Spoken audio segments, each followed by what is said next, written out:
I now invite Mr. Jeden Ahmed to take a seat at the petitioner's table,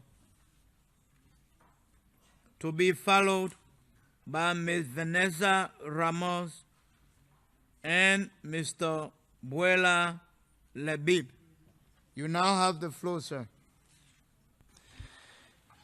I would like to thank you, Mr. President, for giving me this opportunity to address this important UN committee. I also like to acknowledge that the United Nations position towards decolonization and commend its legal recognition of the Sahrawi people's right to freedom and self-determination.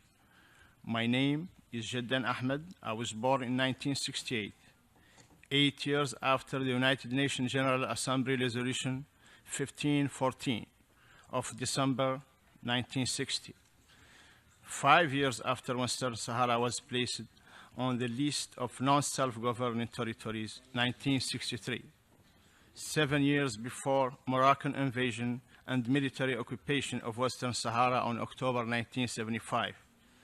7 years before the ICJ ruled that the materials and information presented to it do not establish any tie of territorial sovereignty between the territory of Western Sahara and the Kingdom of Morocco. Today, I'm 50 years old, and the United Nations, as well as this committee, continue debating the decolonization of Western Sahara, the last colony in Africa. The people of Western Sahara continue to suffer under military occupation and in exile. The UN and this committee are not a source of hope anymore for the people of Western Sahara, but of disappointment for the people of this non-self-governing territory. Today, the UN and this committee continue to fail in the implementation of their own resolution and their main objective, eradication of colonialism.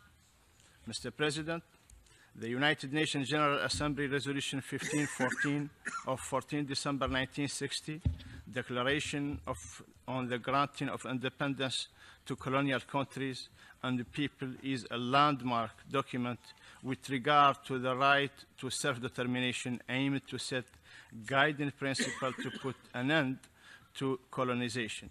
Today, 2 years to conclude the third international decade for the eradication of colonialism, 2011-2020, and more than half a century after the adoption of Resolution 1514, here we are discussing the colonization issue.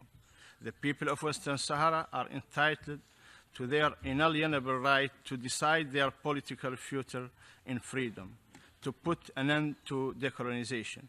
The UN placed Western Sahara on non-self-governing territories 55 years ago.